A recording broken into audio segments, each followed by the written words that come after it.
E rapaziada, eu sou Éder de Oliveira e hoje eu estou aqui com Eduardo Ferigato. Ele trabalha com quadrinhos desde 2004, foi artista regular da HQ do Fantasma, né? Por 12 edições e criou os títulos Quad e Opala 76 e também é um dos responsáveis pelo selo independente Quad Comics.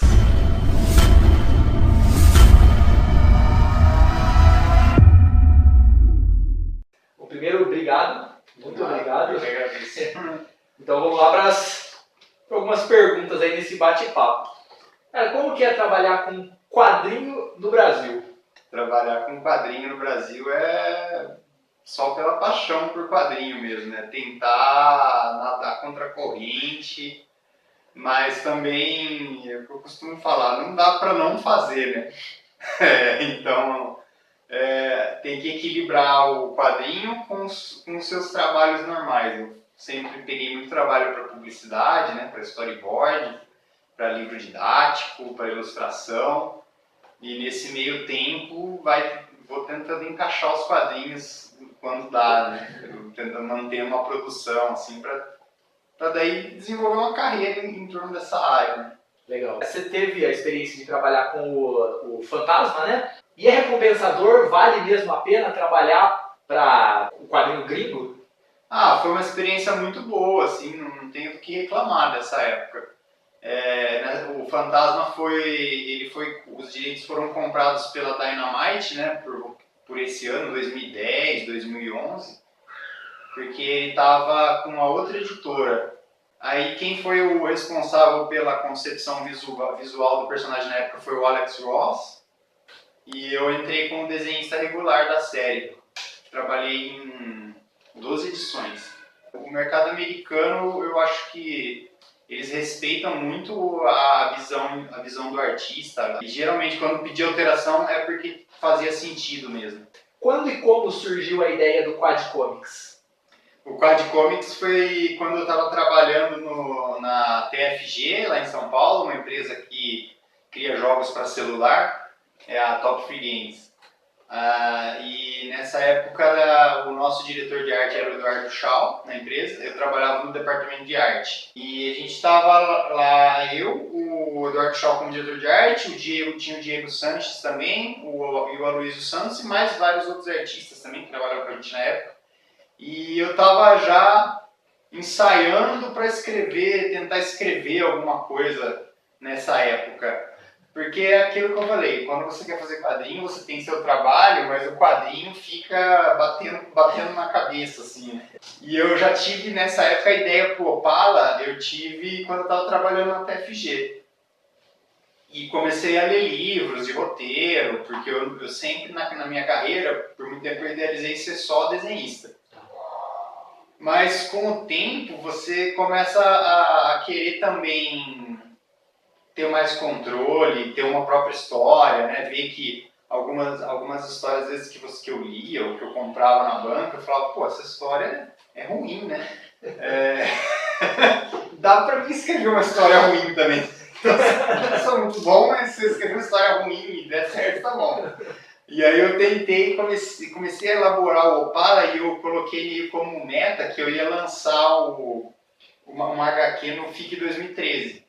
Só que o Opala, ele era uma história maior, eu não conseguia estruturar.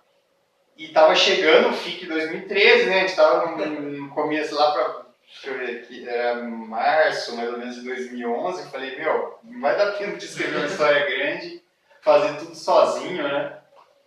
E aí eu falei com o Shaw, com o Diego e o Aloysio. E falei, gente, vamos fazer uma HQ. Cada um faz uma história, como a gente não queria, porque também não queria fazer uma HQ muito fina, né? Sim. Falei, então cada um faz uma HQ fina, se a gente juntar as 4, fica uma HQ grande e dá tempo para todo mundo. Então aí a gente começou a idealizar o que a gente ia fazer, né? E foi assim, aí como a gente vai fazer isso funcionar? Daí o Diego teve a ideia do Catarse, né? De usar o Catarse. Por um lado, assim, todo artista eu acho que é individualista, né? E é meio apegado, às vezes, às suas próprias ideias, a como ele queria, como que ele acha que tem que ser. Mas quando você junta mais pessoas e se abre para isso, nossa, cara, o projeto fica muito mais legal do que qualquer coisa que poderia ser feita, né? E aí deu certo pra caramba e aí a gente foi engrenando, né? E aí nasceu o Quad. Tanto Reflexos, que se não me engano tem no Quad Comics, né? Quanto o Opala, eles têm um pouco de faroeste, faroeste. De onde vem esse gosto pelo gênero? Ah, do meu pai, né? Meu pai, ele adorava faroeste, adorava os filmes do Clint Eastwood, ele lia todos os tags. Minha casa era forrada de tags, assim. O Opala, ele, como você falou, ele foi um projeto em homenagem ao seu pai, né? E como é fazer algo com um apelo sentimental tão forte? Ah, é legal, cara. Foi muito legal pra mim, assim. Tem um peso, né, quando você coloca, assim, essa... Apesar da história não ter nada a ver com a minha relação com meu pai, né, que nós tivemos uma relação saudável, eu quis fazer uma história que, assim, é uma história que ele gostaria de ler, né. Eu acho que o Opala, de todas as minhas histórias, é a história que eu mais coloquei experiências minhas, assim, na HQ, que eu acho que... E aí eu aprendi que as melhores histórias são as que você coloca uma coisa sua, né? E ele sempre falava que no ano que eu nasci, ele tinha tirado um Opala 0 da concessionária, né? Foi, acho que um dos trunfos, assim, da vida dele. E era o Opala 76. Por isso que a HQ chama Opala 76. Na verdade, você foi primeiro do sci-fi pro faroeste, entre aspas. Então, como que é para você sair de um gênero e ir para um outro gênero bem diferente? Eu não costumo gostar só de um gênero. E também aí, mais uma vez, graças a meu pai. Meu pai, ele me dava para me ler desde Tarzan até Isaac Asimov, né? Então, eu aprendi a meio que gostar de tudo, né? Eu gostava de Retorno de Jedi e gostava de Simba, né? Eu sempre consumi muito, assim, filme, cultura pop. Sempre gostei muito disso. E quando eu comecei a estudar roteiro, você vê que tem estruturas, né, para os gêneros de histórias. Isso facilita bastante. Tem muito autor que é meio contra estudar estrutura, estudar caixinhas, né, para encaixar roteiros, porque eles acham que tira um pouco da personalidade, né. Eu acho que eu até concordo em certo ponto, mas eu acho que como desenho, o roteiro é assim, se você ainda não sabe desenhar rosto, alguém precisa te ensinar uma estrutura do rosto, falar que o nariz o olho começa quando termina o nariz, que o rosto tem tantos, né, proporção X por X e tal. Então eu precisava disso para escrever o roteiro. Para mim foi muito legal, assim, facilitou pra caramba. Não teria escrito nenhuma história que eu fiz até hoje sem ter estudado o roteiro, né?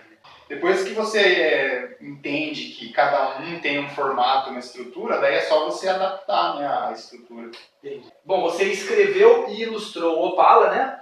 Mas o Quad foi criado... na verdade foi criado em conjunto, mas a sua história foi você.